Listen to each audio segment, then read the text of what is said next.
evening, everyone, and welcome to another episode of Raising Bulls, brought to you by the Beautiful Game Network, Golden Goal Press, and Roughneck Scarves. We are the only podcast dedicated to the New York Red Bulls 2 of USL Championship. Tonight, it's going to be kind of a short show. We're just going to be talking about the match from last week and previewing the match this Friday against North Carolina FC.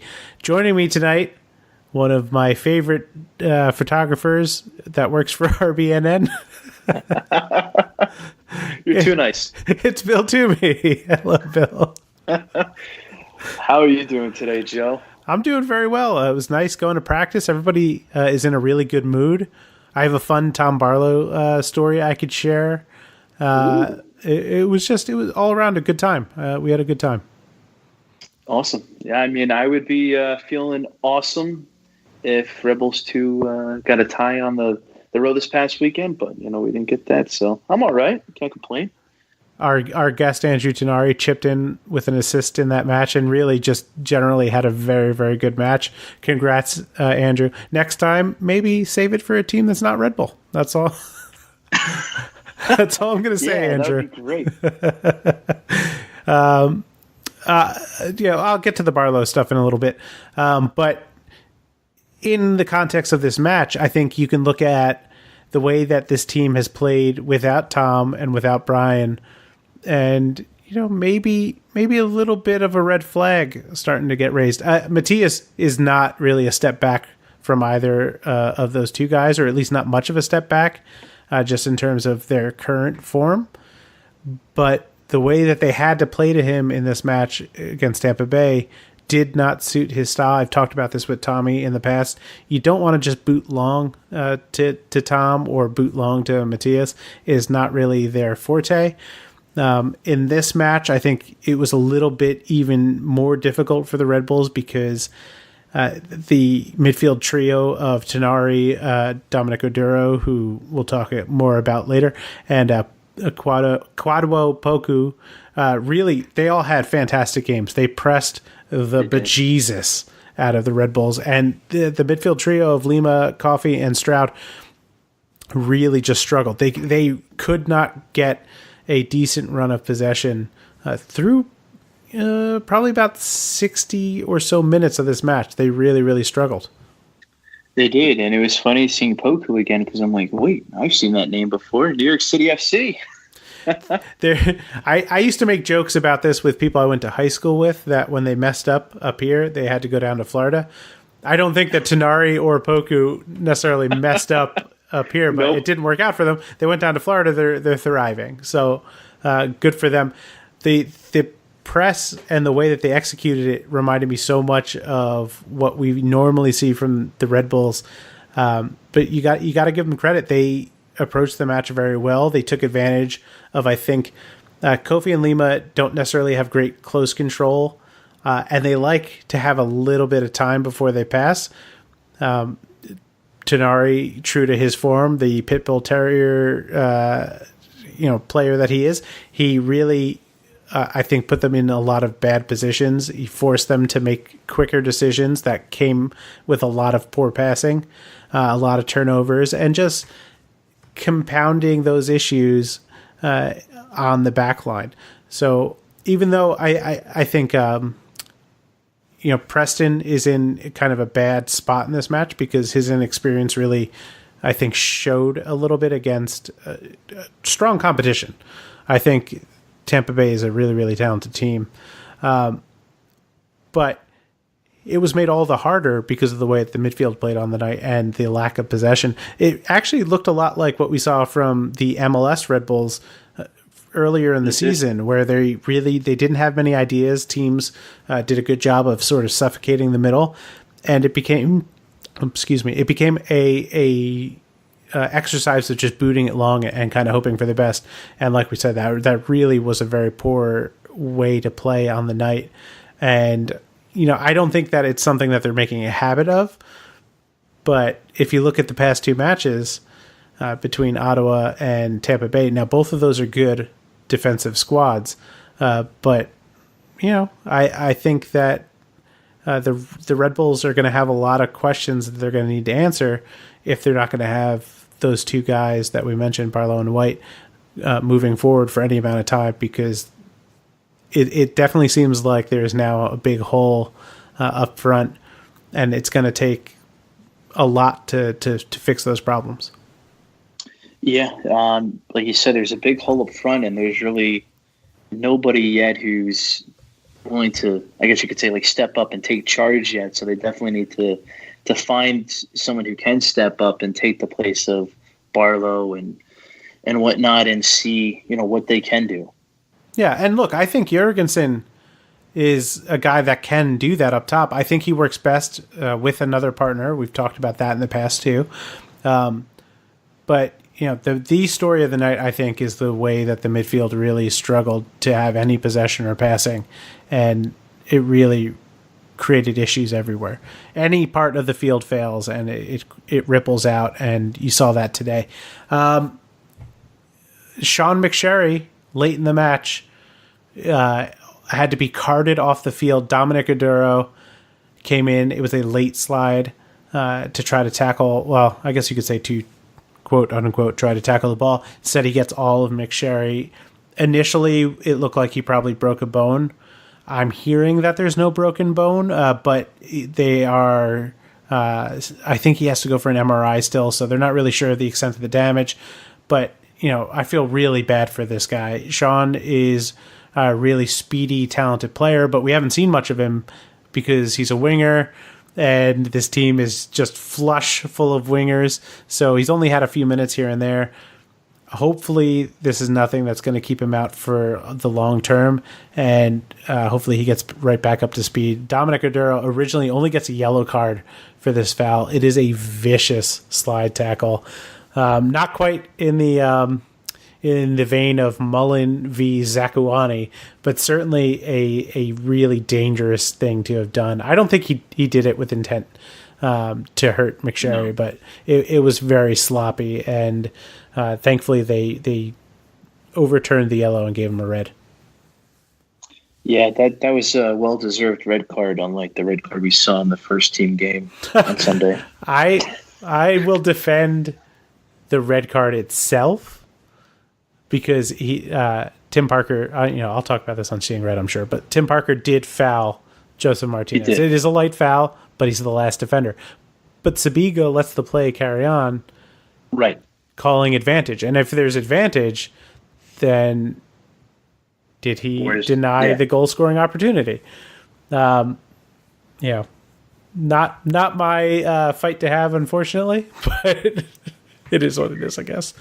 I was surprised they didn't call for VAR. I thought we would definitely have seen that come into play and at least get a call for that, but there wasn't any VAR. Well, like I said, so Sabiga can look at that and say, okay, I wanted to see if there was advantage, and him taking the shot on it in and of itself is not enough of an advantage, though I would disagree with that assertion. It's still up to him, and because of that, it's not really something that they would review. It's not a clear and obvious error. But anyway, let's talk about Tampa Bay. One of the things that I thought was a little troubling in this match was the inability for the Red Bulls to clear the ball on set pieces. The first goal comes off a set piece. The ball's bouncing around the box. Tenara gets the assist on this goal, but I think that the Red Bulls defense deserves more of the assist. They're unable to clear the ball. It's just kind of hanging out. Tejada cleans up for his first of the match, and I think that really that goal itself was really kind of a dagger, because the team looked like they really weren't up for it on the night, and that happens sometimes with these young guys. That's it's part of I think their learning process. But once they scored that goal, it really took the wind out of their sails. It really did, and that kind of was the downfall of the whole game there. And the second goal kind of came in the same way, where the ball got inside the box and nobody could get the ball out of the box. And it was a beautiful setup there for the second goal. Well, yeah, I mean, that pass is beautiful. It curls around everyone on the back line. It leaves pretty much Evan Loro dead to rights. There's nothing you do about it. And Tejada, again, just nice, calm finish. That's all they need to do. And at that point, you saw the Red Bulls climb back into the match, but it was entirely because Tampa Bay took their foot off the gas. I want to see if I can get maybe, I don't know if they have the stats like that for possession like they do in MLS. But I'm willing to bet. Down, yeah, they don't have it broken down by minute. No. But I'm willing to bet that if you were to look at that match and look at the timestamps for when they were possessing the ball, it would absolutely be almost entirely focused on the end of the match. Because the entire number was 56.6% for Red Bulls 2 to Tampa Bay only having 43.4 overall for the game in regards to the possession. Yeah. Which is just crazy to think about. It really is. A couple of other things to note. If you were to look at the heat map for this match, I don't think it looks that bad for the Red Bulls for where they got most of their touches. They came out wide, which is something that we're kind of used to with the team. I think Marcus Epps and, obviously today Jared played inside, but Ben Mines on the day. They did okay outside, but really struggled to get the ball in. And if you're going to just look to break down a team like Tampa Bay that is organized, just crossing the ball in is not going to get the job done. We saw, again, another parallel to Atlanta, but we saw Atlanta try the same thing. Tampa Bay had a red card. They were up 2 goals. They just stayed compact and, said, come on, come and get it. And Red Bull really couldn't. But what I wanted, the thing that I brought up, this whole idea of for the heat map, right above the Red Bulls box, they have almost no possession. So if you want to look at an area where okay, well, this really spells out where the problem started, that's a good place to start. And Tampa Bay's heat map is kind of all over the place, but it was because they did such a great job of just looking to attack quickly once they won the ball. And, beating Red Bull essentially at their own game, which I thought was kind of an interesting tactic. Yeah, I was surprised Brandon Allen didn't get any playing time. Yeah, I would have liked to have seen him come on. I think maybe you would have seen him come in late if not for the red cards, but I guess they thought Zach Steinberger. After, Tejada gets 2 goals, maybe give Brandon Allen a chance to get a good old penalty kick goal going on there. It would have been good. But I guess we're going to have to wait for, I don't know, sometime in July they play him again. Let's talk man of the match. Who you got? Oh, man of the match on this one's really hard. I don't even know if I could pick anybody for man of the match. Okay. I will give it to... You're right. This is a tough one. Yeah, it's not easy. Oh, let's see. Yeah, I don't know. Honestly, I think you're right. Let me check Evan's stats and see if I can give it to him just to give it to somebody. This is a bad match, and I think when the MLS side loses, it's easier to be critical of them. These guys are young and they're still learning. They've done so well this year. It's really hard to get on them. Had a great season. Right. So I think for the most part, they're okay. No, can't give it to Evan either. All right. We're going, the Ghost. The Ghost was the man of the match. Andrew Tenari was the man of the match. So I think that's really what it comes down to. And of course, he makes team of the week. Tejada does not for his 2 goals somehow, but Tenari does. Congrats, Andrew Tenari. I guess I can't have former players on the show because they do well against us when we do. It's all your fault, Joe. That interview with Andrew Tenari was bad juju for the Red Bulls. I should never have made him admit that Brandon Allen is the sloppy roommate. Let's turn our attention to North Carolina FC. They are 4-2-4 on the season. A solid record. It's not that dissimilar from Tampa Bay. And also, they have a +8 goal differential because they are very defensively stout. They are 2-1-2 in their last 5 matches, 2-2-1 away from home. Their wins in that stretch came in against Charlotte and Hartford, not exactly heavy hitters. They lost to Ottawa, in Ottawa, I believe. and they drew against Indy and Birmingham. Both of those were 0-0 draws. Marios Lomas is the guy really running the show. He is their Tom Barlow. 6 goals on the season. Big, strong, crafty striker. Someone definitely to keep an eye on if you're watching this match. He likes to just sort of dominate backlines, so keep an eye on that. Other goals from the squad: Roberto Cristo, Thomas McCabe, cousin of my cousin's boyfriend, Stephen Miller.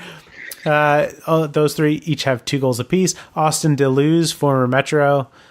He had a beautiful assist on an Henry goal once in Portland.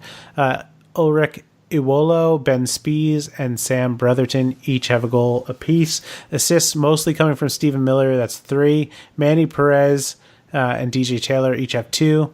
Ulrich Iwolo, Ben Spees, and Marios Lomos have 1. I just got a message from Joe Steen. Where'd he go? I guess he's not starting. That's okay.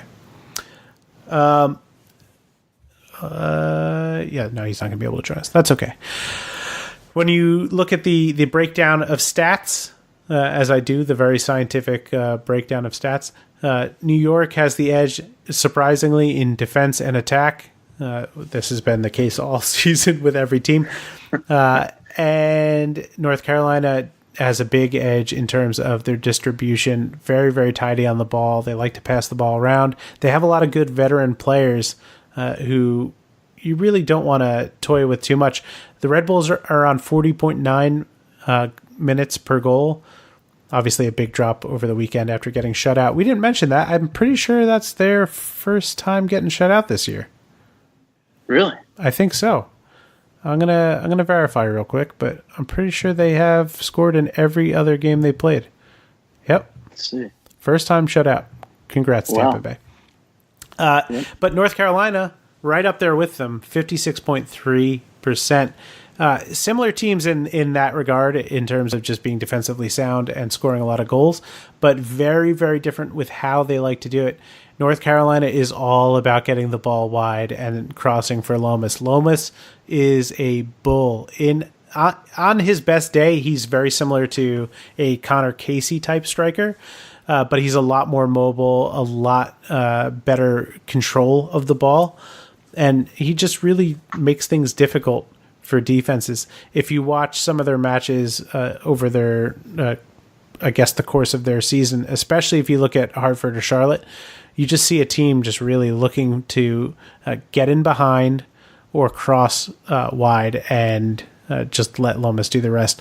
So that's definitely something to keep an eye on. But over those same matches, if you watch them, when they do get caught, it's usually because they're being pressed and they make bad mistakes. So Atlanta is one of the teams that had success against them. They did a very, very good job of pressing them and got 2 goals out of them that way. And other teams have also done that to break down North Carolina's defense, who, like I said, is very, very tough. Overall this season, they have conceded 8 goals. 8 goals in 10 matches. That's pretty darn good. Red Bulls would have been 10-10. They would have been 10 in 9 matches this past weekend. They gave up 2, so it's 12-10. 1.2 goals per match for the Red Bulls. Anyway, so high press, you can absolutely catch them, but they have smart veterans, like I mentioned. Austin Deleuze is a really, really good midfielder, especially in the lower divisions of U.S. soccer. I think he's just really carved out a good place for himself and has done really well pretty much everywhere he's gone. You don't want to give the ball away in your own half against this team because they are smart, they are crafty, they will make you pay, and they had done that to a number of teams this year. So while they are susceptible to the press, if they can get it going in your third, if you're trying to play it out of the back, look out, you will suffer. Bill, I just want to get your idea on what you think the response is going to be like for the Red Bulls on, I think this is the first dollar hot dog night of the year. Maybe we had one other Friday night game. And who do you think is going to be starting up top? Dollar hot dog night is always a good night. And it's funny that you mentioned it because I think the first team actually has dollar hot dog night for tomorrow's game for Vancouver. So it's always a good response for dollar hot dog night. And I think up top, I think we're definitely going to see Jared Stroud up top. Jared Stroud. Yeah. Okay. That's my wild guess. Let's put Stroud up top and see what he can do. All right. I still think that that's not a great place for him, but okay. Yeah, dollar hot dog night with the first team and the second team. Because I'm always yelling at you guys to come out to the second team matches. If you work the juju just right this week, you can get yourself 20 hot dogs for $20. Think about that. You don't need to live forever. Take advantage of double dollar hot dog night this week, guys. And I think they're going to be selling the shirts, or I think they're raffling off the camouflage shirts, and I think they're going to be selling the striped ones again this week. But maybe I shouldn't tell you that because I want to get one this time. So forget that. I said something else. Never mind the man behind the curtain. I think that we're going to see Matthias Jorgensen again. I've said this before in the past about Red Bull, that when they have a really bad match, they tend to turn it around and have a good week the following week. I think we're going to see that again this week. I would like to see Kofi play maybe a little bit higher in the field, or maybe go back to playing two strikers up top. If you were going to tell me that Red Bull 2 were either going to start with Amarildo and Jorgensen or Elney and Jorgensen up top, I would be very happy to see that match, especially if it's just Kofi and Lima behind them and Stroud playing out wide. I like that they're trying him underneath, and I think at times he's done well there, but I still prefer him in a wider position. I think that's where his best assets are. And, you know, if you're gonna take or approach a match with the idea that you need to beat a team on the counter, you're going to need guys like Stroud playing in a wider position, running at defenses, looking to cross in. And you get that some from Rito and Buckmaster too, but I think not having Stroud outside is a big or a difficult thing for them to sort of cope with, in the same way that it's difficult for them to cope without Tom Barlow. Let's get a score from you, Bill. Let's see. I do agree with you. After they have a bad game, we always see that they have like a great game at home. So I'm not going to go too crazy with the score, but I'm going to say 2-0, your Red Bulls 2. Yeah, it's at home. I feel pretty good about them there. I'm not sure they're going to be able to score twice, but who knows? I never know with this team, especially at home. They can really surprise you sometimes. I'm going to call this a 1-0 win. I think they're good enough to keep North Carolina out, but I can't see them scoring more than one goal. So yeah, 1-0 from me, 2-0 from Bill. One of us is going to be right, probably. And it's not me. So. Ask Bill, because the key to getting ahead in life is do the opposite of what I suggest. Isn't that right, Bill? Yeah, especially on Sunday, because Joe told me not to bet on the Red Bulls winning at halftime. And I put some money down the Red Bulls and I won. So yeah, we had nothing to do with the outcome of that match, by the way, regardless of the fact that there was money on it. Tom Barlow gets his first goal for the first team for the MLS side. Beats Atlanta, which I think fans just always love whenever they beat Atlanta, because, well, I don't think there needs to be much more of an explanation other than what we've talked about in the past and their fans. But I talked to him today about this and asked him, did you think it was going to go in? And he said, no. I don't think anybody thought it was going to go in. Like, even Brad Guzan, he like stopped. Like, it was such a weird moment in time because I was right behind the goal. Yeah. And he just stopped and he like looked. Yeah. So the ball was rolling past the post and then it goes in and he was like, his jaw like dropped. So like he did not play the ball because he thought it was wide. Yeah, of course. Tom told me that he's been able to do that in the past, where he puts like a little bit of a swerve on the ball, but he was not confident it was going to go in. But what he did say to me, and watching the replay or watching it live, I didn't really see it at all. But watching the replay, I could see it. He was like, to me, it was just about getting my head on the ball because Sean Nealis was coming up and would have been able to clean it up. So, okay, I'll take that explanation. He also, I think, referred to it as his best header, so which I can't blame him. What a moment, what a feeling. You're down a man, you come on in a match, you make a big difference in only your second real minutes with the club. So, Tommy, all he does is score. A couple of weeks ago, I was talking to Liam Pettit. He was on the show, and I called Tom Barlow a dark horse to take over when Bradley is gone. So I also let Tom know today, you're making me look good by scoring goals like that. Thank you. Okay, next 3 matches for New York Red Bulls 2. 2 at home, 1 away. I got to get the right... Yes, okay. So after North Carolina FC, they play Bethlehem Steel at home. They travel to Atlanta and then Louisville at home. That is a tough 3 matches. All 3 of those teams above the line. Atlanta is just below the line. They're tied with Bethlehem Steel on points, but losing out a goal differential. And after that match, the Red Bulls will have played 9 of their 17 home matches.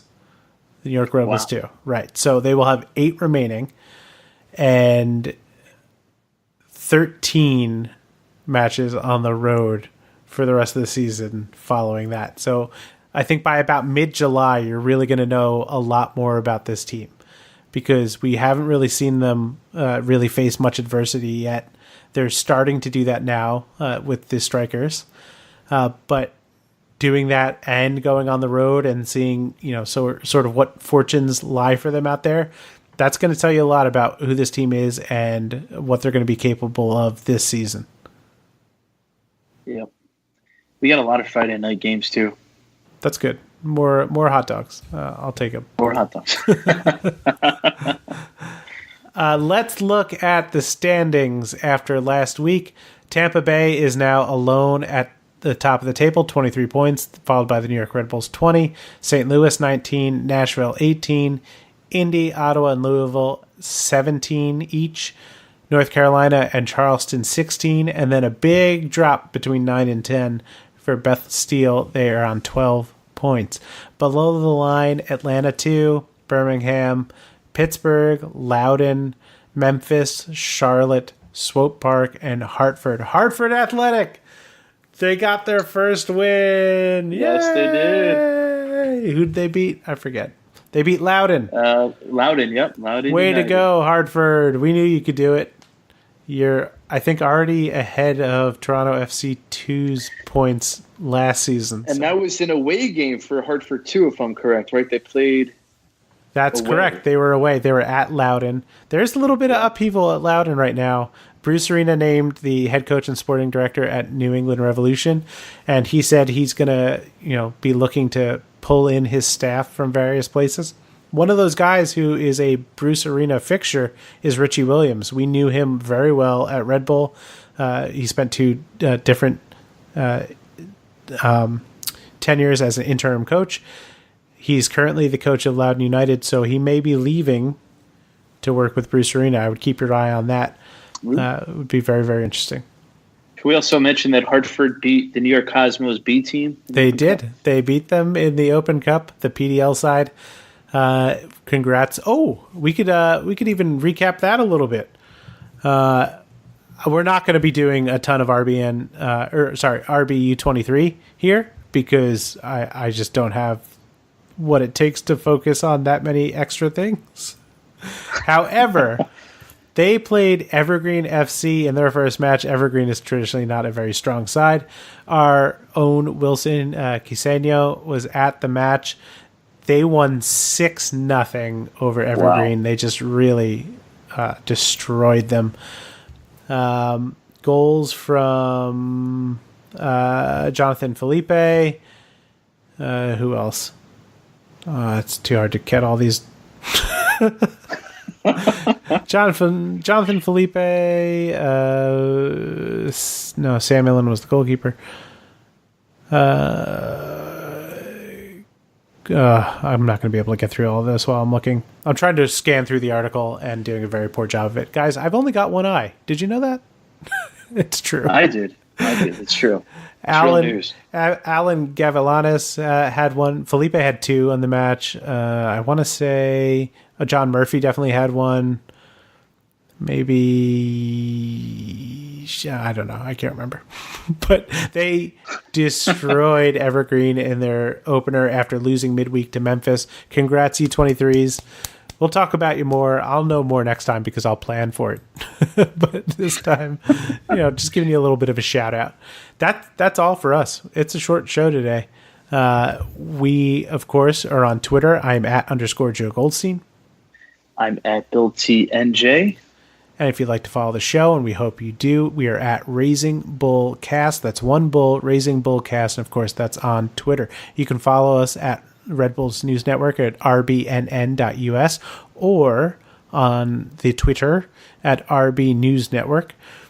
You can go to facebook.com/raisingbulls. You can go to raisingbulls.com. You can even send us questions there. I'm in the process of redesigning it. I had fixed some things up, and then there was an update to the theme, so I have to go back in there and work my magic again, I guess. But you can send us questions at raisingbulls.com, and we will get to them. We want to talk to you, the listener. Send us questions wherever you feel is the best outlet for you. But or hate mail. Yeah, hate mail. We haven't gotten hate mail in a while. Yeah. Would love that.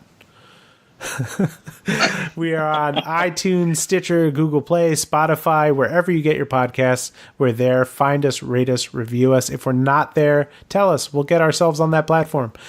All of those things always help. Please, please, please support your local podcasts. Of course, we're part of the Beautiful Game Network at bgn.fm. They're covering MLS, USL, Premier League, and NWSL.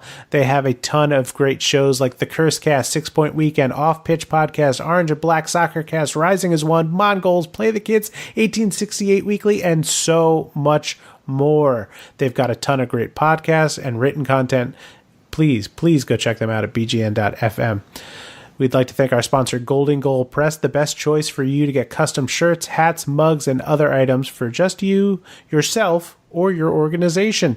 Check out their amazing products at a fraction of the price of the other places at goldengoalpress.com.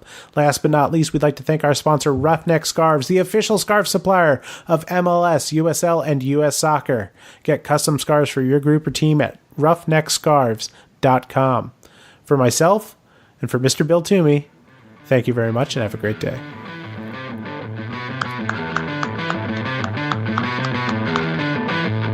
All right.